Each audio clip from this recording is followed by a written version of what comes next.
Thank you very much. First, let me make a brief notation. Eu persigo português, mas a falar soy un completo desastre. And because my friend and colleague is Italian, we will switch into English. I hope you feel comfortable, but if you need to make any question, you can use Portuguese perfectly. Well, give me 1 second to share my screen. Okay. And let me also explain you how will be our presentation. Our presentation will be a dialogue. It's somewhat different to what you have seen during the day today. And we will review more or less which is the state of the art in, let's say, in Europe and in China, such as, we pretend to create a kind of space for you to make as many questions as you want. Let's go ahead with a very brief introduction about us. We are a French company. We are 11 years old and becoming older. We have 450 plus active customers. We, as anyone here, we are very proud of our big customers, but we also have very small ones. So the platform is scalable and can be used across a wide range of different configurations and kind of business or size of companies. We provide a CDP platform built up out of 5 modules. One is for tagging. We have the best tag manager in the market and the most easy to use and with the lowest total cost of ownership compared to anyone in the market. We have a trust a consent solution. And you know that this is a hot topic. And from my last research in the market today, sorry, 1 second. And for our research and what I have done these days, I've seen that almost in Spain and Portugal, almost 95% of the sites lacks trust, lacks consent in itself. They are using only a cookie-based knowledge policy. We have cross-device identification, cross-channel identification of users, analytics for conversion, and obviously data lake for activating and monetizing data. Well, said so, let's start with our presentation. In the presentation, we will go through the scenario in different countries. I will make some questions to my colleague. And let's see how you can participate if you want. Hi, Andrea, how are you doing? Hi, Juan. Hello, everyone. Thank you to be here to hear us. Very well, thank you, Ma. Thank you very much. So let's go with the first question. In some countries, like in France, they have detected the risk for an insane competition across sales channels. This is quite typical in the small companies. How could cannibalization across multiple sales channels be avoided using technology? What do you think about this? Yes.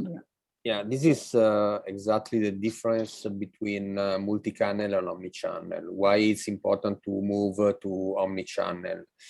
Because we need to understand that multi-channel means a communication that is done with several channels or all the possible channels, but is not done in a homogeneously way between the channels. So each channel is managed separately.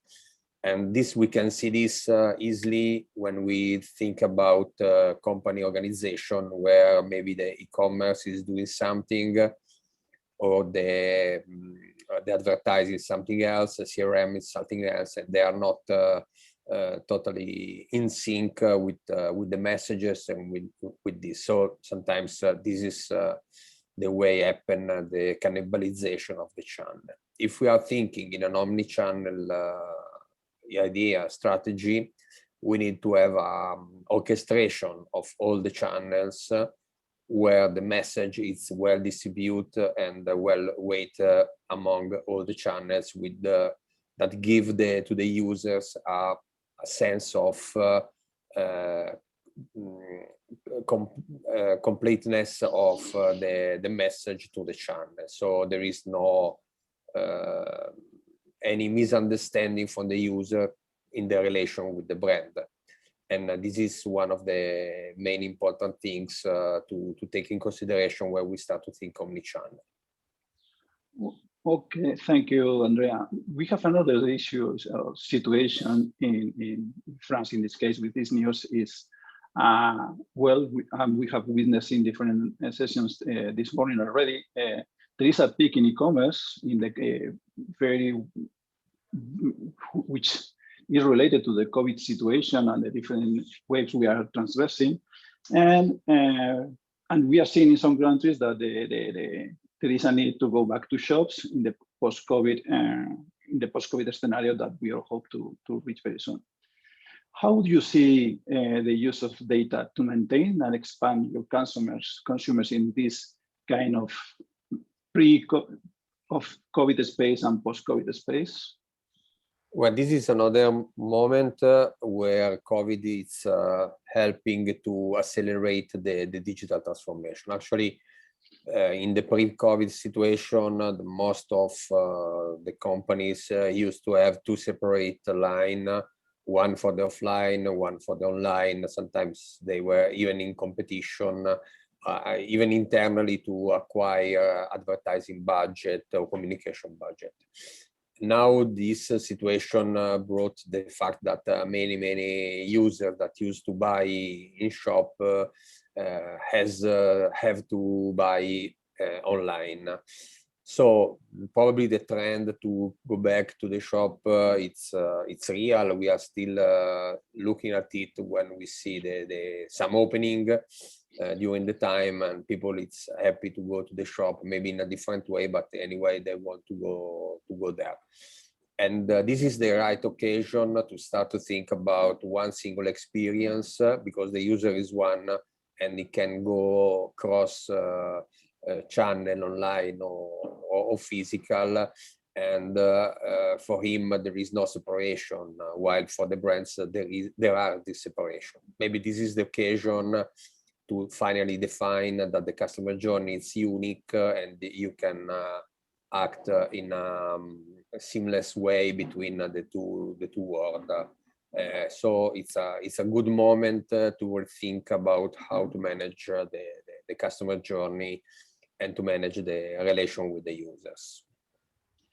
Okay, in the case of the United Kingdom, what they have discovered is that the small shops are suffering the most, and to try to battle this situation, some have had the initiative to work together to develop cooperation. How can you create an omnichannel experience in this context? Which is the first and second party topic involved here? Yes, this is another trend that is need to be well seen, because we have, of course, from on one side, the big players that are eating all the space for the small e-commerce, so the big retailer, starting from Amazon to or whatever. And on the second part, this little retailer has the problem that with the fact that the third-party cookie are going to disappear, they cannot rely on maybe DMPs to find a new anonymous user for acquisition, and so they have to rely on their first-party data. But of course, a small e-commerce has a small number of data is not easy. So one of the trends that we have seen is that several brands can join force and have a single repository of data where they can exchange first-party data between them and have the possibility to have more possibility to exploit the data they can reach. So since the third-party cookie will disappear, and it will be difficult to find aggregate audiences, it's better to use first-party data and share between players, because this is a real strength for everyone. Okay, another topic which is different is what we are observing in a mature market like the German market, that we have seen that the Northern are a bit advanced over us. So here they are targeting campaigns always based on return on investment. These are multi-channel campaigns also. And it means that the analytics will play a relevant role here. Which is in this case the role of conversion analytics on an omnichannel scenario? What is attribution? How attribution is evolving? I think we will see quite amount of change on this side because, as I said before, we are losing the third-party cookie in 1 year time, more or less, in the major browsers, so in Chrome. And this will impact the attribution part because attribution usually is done with third-party cookie that track campaigns, clicks, and impressions. So that is a general market problem. And so we have to think to different scenarios. The first scenario is to try to collect as much data as possible from now on, so to have an idea on which is the real customer journey of the user. So when there will be the change of the cookies, at least there is an historical set of data that can help. Second is that all the players, as included, has to change the way to make attribution, to count on first-party data, to count on a different way that include more the navigation of the users, so the knowledge of the users. And then in the middle, we have to think to new technology as we are doing, like the server side, the tagging server side that help to move data in the server side without JavaScript call with the cookie. So okay, that's the main topics. Of course, we can talk years about this. For sure. And there will be plenty of years to talk about it yet. Yeah, exactly. In the case of Italy, we have discovered that it's concerned about the schemes, how the companies are prepared for moving into this new scenario of the omnichannel. And this is detected by dissonance in the perceptions. So the question is, how relevant is having a mature organization to work on omnichannel scenarios? Yes, for the omnichannels, you need to have a mature organization. Mature organization is what I say before, have departments that are talking between them. They are not acting as a separate units. And the main point on this, and we participated to this research that was really interesting, is that you have to have the support of the C-level of the brands in order to start an omnichannel strategy. Without this, it will be very difficult to put together all the players that are working inside the brand that can help to develop a real omnichannel strategy. So it's totally fundamental. And this is one of the major points that stop or at least delay this practice.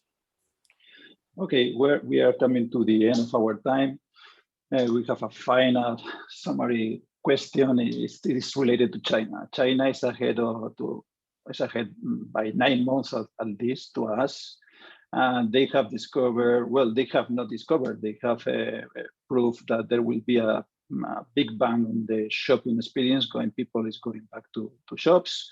Even in some malls, they have achieved records of selling in 5 hours what they were selling previous to pre-COVID time in 12 hours. So there is a boom there. Also, they are very keen now on the predictions, as prediction helps them get better sales. How do you see the future? What do you think as a summary to our intervention? Yes, as a summary, omnichannel is the word that we need to take in mind because it's the only way to survive in the future, because this is what the market is asking. Omnichannel means that you have to take as much as possible information on your customers, and you have to optimize the experience cross-channel for the customer. So it's good that we can take some idea from who is 9 months ahead of us. Anyway, we need to evaluate all the points that we discussed even before about the omnichannel environment that include not only the digital but also the physical, and so the possibility to understand as much as possible and have personal data from the users that we can use to create a real effective strategy. Okay, thank you, Andrea. Thank you to all the listeners. Thank you very much. We have reached the end. We have these slides to share with you via the organization. And if there is any question now, well, feel free to post it, whether in Portuguese even. Yes, we still may have some time, almost on